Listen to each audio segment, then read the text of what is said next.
The digitalization of work has many impacts. We have seen through the pandemic, for example, home office or teleworking, as some people call it.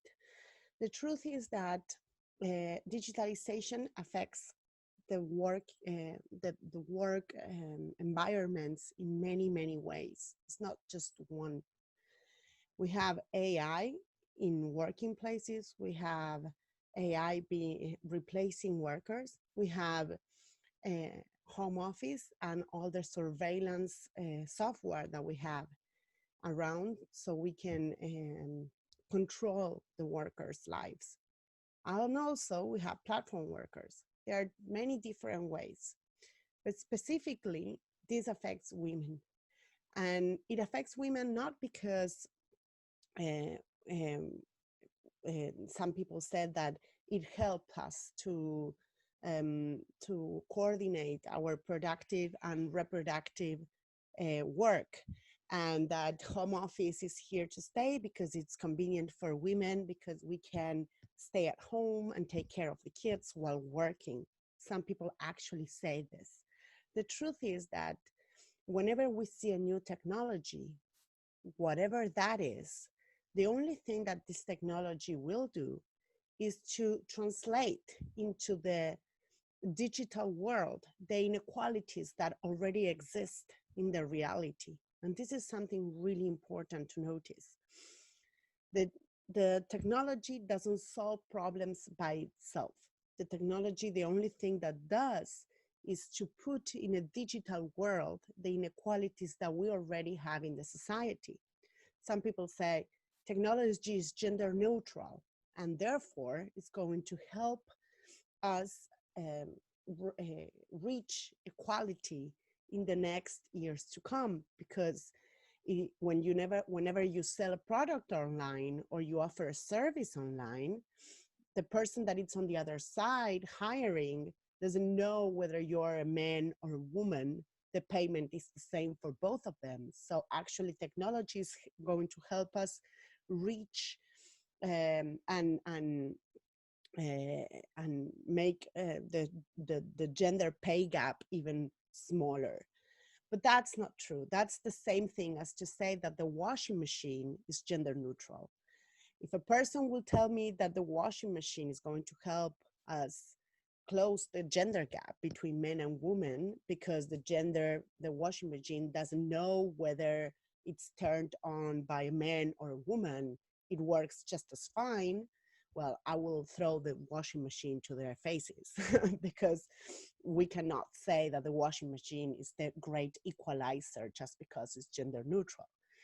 The truth is that on average, women are the ones who put the washing machine on the houses. So it's not actually helping closing the gap. It's just uh, putting, it's just exacerbating the gender gap. So with the new technologies, it happens exactly the same.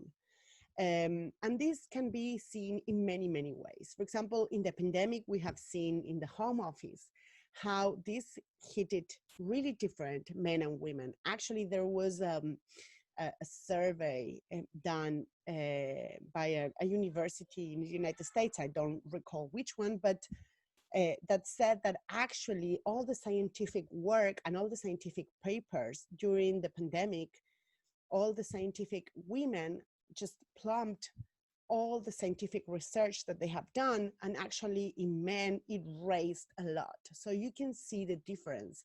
You can see that women, the scientific women that were mothers, that were on their houses, and they couldn't do more work in their research. They had to abandon their research throughout the pandemic because they had to take care of the kids, while men actually raised all their work and they actually published even more because they were at the home and they were quiet and they were really chilling and they could think a lot better, and they won a lot of hours in their daily life because they didn't have to travel to the office and stuff like that. So actually you can see these differences and how they translate into different arenas, into different environments.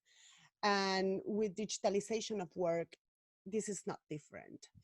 For example, when we talk about surveillance, when we talk about the fact that workers are being surveilled, well, actually, this is even worse for women, because women are being judged more. So when they, for example, when a boss has more information about what you do in the computer, about the pages that you are looking into, and about how many times you answer WhatsApp, or how many times you use the computer and what you use it for, actually women are being more judged than men, because they talk a lot on WhatsApp, or they get distracted a lot and stuff like that. And this is something that is happening when they put surveillance softwares in the computers of the workers.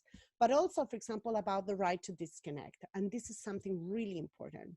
Women are not used for the same purposes as men when we are contacted outside working hours. For some reason, the patriarchy assign us a new task, and that task is to be the agenda of the world. We are the ones scheduling meetings, we are the ones reminding things, we are the ones who have to tell our colleagues not to forget certain things. And that's something that easily can be solved by an email or an automatic automatic warning. You don't need a woman to remind you that. And so I think that to reach the right to disconnect in many countries, and by right to disconnect, I mean the right that has every worker not to be contacted by colleagues or your boss or anyone in their working environment out of working hours. That also means that women will not have, and this means also that women will not be contacted, they will not be reached out outside working hours. And this has a really lot of meanings in terms of gender equality. And why I say this? Because whenever a worker it's seen as a new ability, the fact that they reply mails or messages outside working hours. No, if I see that a person who replies messages even faster outside working hours, that's an ability to take into account, because it means that you have the that you really feel the company, or that you're really into your working your working partners and stuff. uh, when we see that as an ability, who do you think that has more the ability to answer messages outside working hours? Well, probably men, because women are the ones taking care of the kids, they are the one cooking, and they're the ones who do the groceries. And so it's more likely that women will not have that extra ability. They will not have the ability to reply messages outside working hours. And so when it comes the time that we need a new raise, or they have to choose somebody on the team in order to get upgraded, well, probably will be the men. So the right to disconnect, meaning the right that every worker has not to be reached outside working hours, equalize the level playing field for everybody, because women are not left behind in this ability.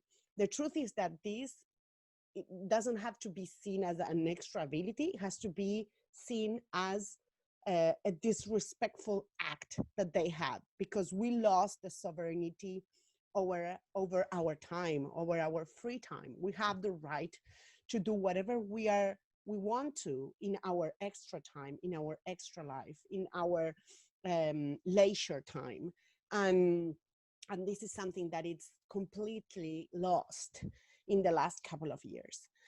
And also because of what I said, apparently the patriarchy assign us the task of being the agenda of the world.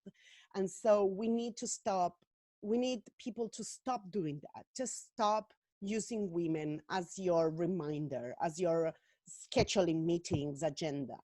That's something that can be easily done by automatic systems and by automatic warnings and by software. You don't need a woman to remind you the meetings or the paperwork or the schedules, the time, the deadlines. You don't need that. And so if we reach the right to disconnect, it's more likely that they will stop bothering women with specific tasks that can be easily solved otherwise.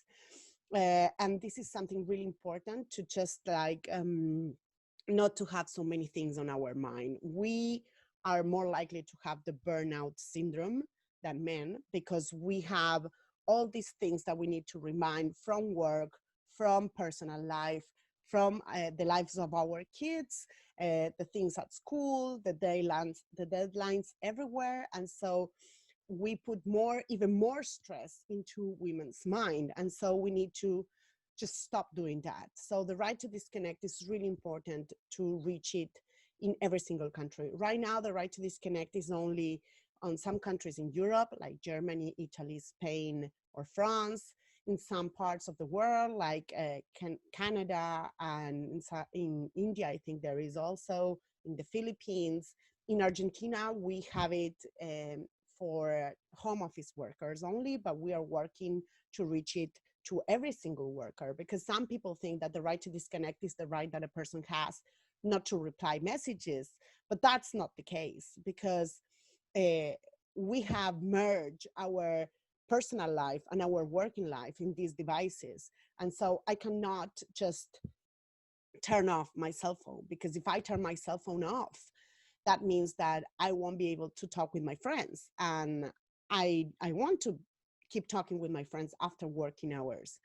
And some people say, okay, so don't reply the messages, but that's not the case also, because if I see the message, I'm being left out thinking that I have to reply all those messages next day in the morning. And and and so it doesn't ease all this extra work, the extra load of work that we have on our mind. We need to stop doing this because of gender equality, but also because of mental health, to be able to reach and to gain back the sovereignty over our leisure time or on our extra time. We have the right to do whatever we want with our non-working time. Also, it's a matter of gender equality, because we all know that the greatest problem that we have between men and women is the amount of time that we use on care working, on caring our family, on the care economy. And the truth is that even if the woman doesn't work, when a man comes home, he's more likely not to help with kids, not to contribute with the house chores if there's a boss that is constantly sending messages. So they have the excuse to say, no, I cannot shower the kids because I have to reply these emails, or I have to talk with my boss, or my colleagues are organizing something and I need to be there and stuff like that. So if we put back the sovereignty over our extra time inside the homes, inside the houses, doesn't matter if it's a man or a woman, we are going to help them organize the care work inside the house more swiftly, because it could happen that a man wants to help, but they have the excuse because they have to reply, because it's not seen properly if I don't reply to those messages. So the right to disconnect is essential for digitalization, is essential for gender equality, is essential for the years to come, so we divide the task between men and women more evenly. But also about platform workers, for example, this is something that it's really that I analyze a lot, because in platform workers, for example, they talk a lot about gender equality, because um, they say that the algorithm doesn't read if you're a man or a woman. They treat everybody the same. Well, I always said that an algorithm is actually, it works actually as a law, because they model the reality. They prescribe the reality. When an algorithm is telling you what to do and how to do it, they're actually working as a law. A law tells you what to do and how to do it. They tell you, no, you cannot kill somebody, no, you cannot do this, you have to pay taxes or whatever that law is about. Okay, the algorithm in AI does exactly the same. They say, they prescribe the reality. They tell you what to do and how to do it. And the law is not the same for everybody. The law, what it does or what it should be doing is, if you have a part of the society that has privilege and has another part of the society that doesn't, the law is trying to put again a level playing field for everybody. And so it will try to protect even more the rights of the part of the society that has less rights or that has less privilege, in order to put everybody on the same playing field. So actually, when you want to regulate to reach gender equality, you need to put, for example, quotas for women or for transgender people to be able to reach um, um, a new job, or the pay gap, or whatever the thing that you want to solve. So actually, you need rules for that minority. You need specific rules for that minority, because otherwise, if the law is the same for everybody, it will just perpetuate the inequalities. With the algorithm, it's exactly the same. If you have an algorithm that treats everybody the same, what it will do is just to perpetuate the inequalities. So for example, if you are on a bike just delivering a pizza, if the algorithm says, okay, the person who is more slow in delivering the pizza will be punished by the algorithm, because you are you are more inefficient than the one who is faster. Who do you think is going to ride the bicycle faster? Well, probably a man will ride it faster because they're more strong. It's something that it's physical. And so if the algorithm treats everybody the same, well, it's just not favoring women. And this is something that we should start taking into account with all the algorithms in working environments, because algorithms are not something that it's only on platform workers. It's something that it's also, and it's starting slowly and step by step, getting into all working places, not just in platforms or on delivering platforms. They are in every place. And also there's the stereotypes. I mean, in platform workers, it's really it's something really interesting to see how many like platforms are masculinized or feminized depending on the type of job that they are doing. For example, if you are a cleaning service, well, probably your platform is almost 100% feminized. Or if you're a platform for care work or for nurses, probably you are almost all feminized. But if you are a platform for fixing the house or doing plumbing or even the delivery services, they are almost all masculinized. And this is something really that really gets your attention, because it's like the stereotypes in society, they just perpetuate in these platforms. And of course, the payments are different among platforms. And of course, the rights that they have are different among platforms. And this is really important also for trade unions to notice. Why? Because, of course, Uber drivers and delivery food and services riders are the ones who are more noticed by the society, because you see them on the streets, because they are everywhere, and they are masculinized platforms. So if we start building trade unions to represent platform workers, we have a really big hazard of these unions being totally masculinized, or just representing men and with no women representation. This is a really important hazard, because the platforms are not only about men. We have platforms of nurses, of people doing maintenance and cleaning the houses that are feminized, and these platforms are not even in the question of being in the eye of some trade unions. So this is something that it's really a hazard for the years to come in trade unions, in platform workers, that will only represent men, and that will only have men representation inside their structure.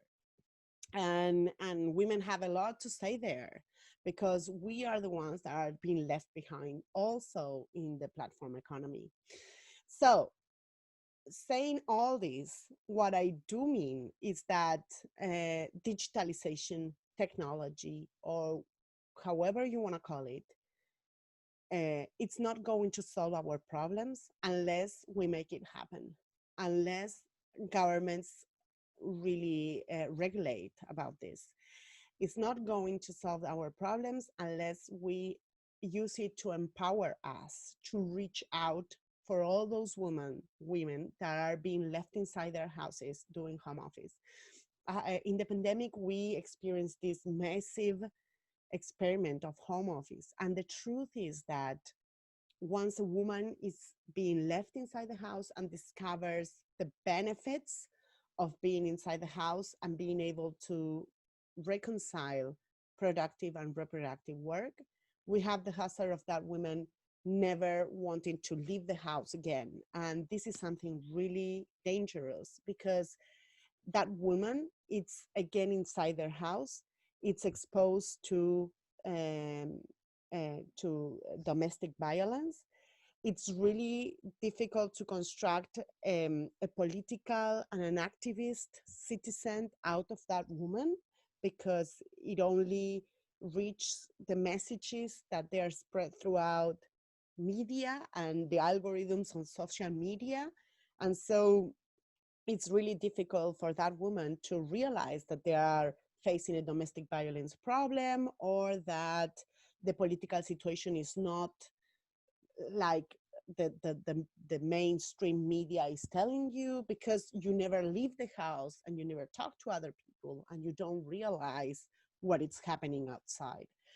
So for that, it's really important that we start making laws, home office laws in all the countries around the world, who have the the right to reverse the situation. So when the kids grow, when they leave the house, they have the right to say, okay, I want to get back to the office. I want to leave my house, because we cannot regulate against the will of the women if they want to stay inside the house.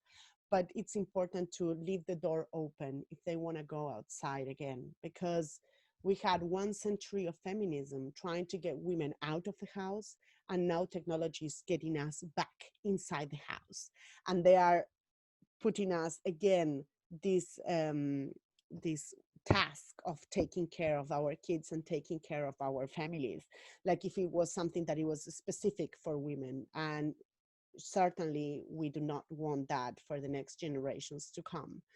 We want equal distribution of tax in the house. We want uh, uh, networks of of care economy that help us raise our children and take care of our elderly people, and we want women more active in working environments. We want leaders, we want women who get enrolled in political activism. We need that. And in order to get that, we need to solve the care economy, and really the society to understand that this is a responsibility issue that needs to be distributed among everybody, not just women. We are not the ones who have all the responsibility of taking care of our children and of our elderly. And for that, we need more rights. We need the right to reverse home office. We need the right to have algorithms that promote gender equality. We need the right to disconnect. We need the protection of data, the workers' data, so we are not blamed for what we do in the computer or what we've seen. We need a lot of rights.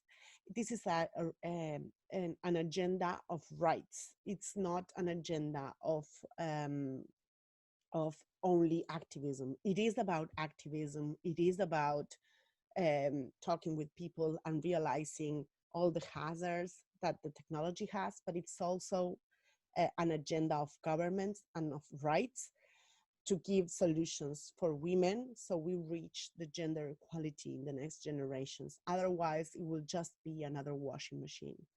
Thank you very much for the invitation. Thank you very much for listening to me. It's really hard because I am a working mother. I have 3 kids and I'm here in my house throughout this pandemic. So I'm sorry for not being there with you, but I just record this so you have the message. And thank you very, very much for wanting to hear all what I'm working here in Argentina about all these issues. Well, goodbye, and I hope you can think more of solutions about all what I said. Goodbye.